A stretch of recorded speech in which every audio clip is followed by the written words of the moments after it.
to Bay on his way to the hoop. Goes up strong, hit from behind. Oh, the follow jam by McKinley Wright. Holy cow, what a play following down court. And the Buffaloes knock off the number 4 ranked team in the country, 74-65 here in Boulder. That was a great highlight from a big play and a big victory for the Buffaloes last season in men's basketball as they knocked off the Oregon Ducks. Back in the Stampede, voice of the Buffs, Mark Johnson. Got some big basketball news here just a couple of days ago.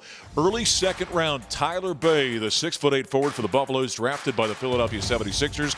Ultimately, in a deal, was traded to the Dallas Mavericks, so yet another Buff in the National Basketball Association. Of course, a lot of excitement as we're about ready to get the basketball seasons underway. Tad Boyle entering his 10th season with the Buffaloes. J.R. Payne, her 5th, and they'll get their season underway on Wednesday. Got a very exciting group of 6 new players for the women's team. For Tad Boyle and the Buffaloes, you got maybe the best point guard in the country, McKinley Wright, coming back. A lot of veterans, Deshaun Schwartz, Dallas Walton, Evan Batty. The Buffs will open up the season on the road. In fact, going back to Big 12 country, they'll take on South Dakota on Wednesday in the Little Apple Classic in Manhattan, Kansas, and then the day after Thanksgiving, in fact, they'll take on, renew acquaintances with the Wildcats of Kansas State.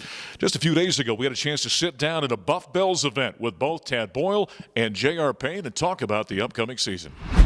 Basketball's been delayed in some regard as well. I guess it was delayed, then it wasn't delayed. It was brought back earlier than we thought it was going to be. But how's this whole unusual transition been for you? Yeah, it's definitely just been a whirlwind, I think for everybody. From our last game in March in Las Vegas to expecting to play postseason, and then all of a sudden it was canceled, and then everybody went home, and and then we spent all those months apart, which has been the most difficult thing for me. We love to spend time with our players, certainly on the court, but a lot of time off the court, during our off season. So that's been really challenging. But, as sort of a philosophy, we're just taking it one day at a time.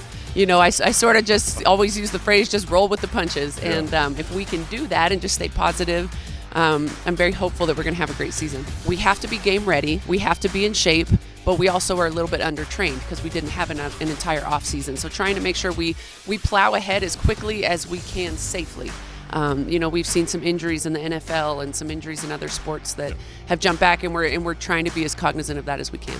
I've coached now for, I think, at the Division I level for 26 years, and what just keeps coming back to me year in and year out, no matter what the situation, is how resilient young men are and young women.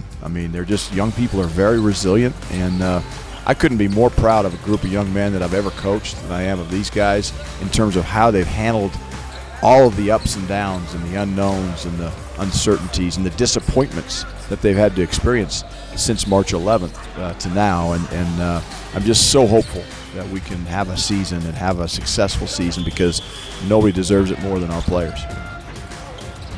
Well, it's great to have basketball back. Talking with Tad Boyle and J.R. Payne. The women will open up on Wednesday against Western State. That's a home game. And then on Saturday, they've got Air Force coming to the event center. And once again, the men in that Little Apple Classic in Manhattan taking on South Dakota and Kansas State. Coming up next in the Buffalo Stampede, we're going to talk some football. We'll be joined by defensive line coach Chris Wilson talking 2-0 Buffaloes next.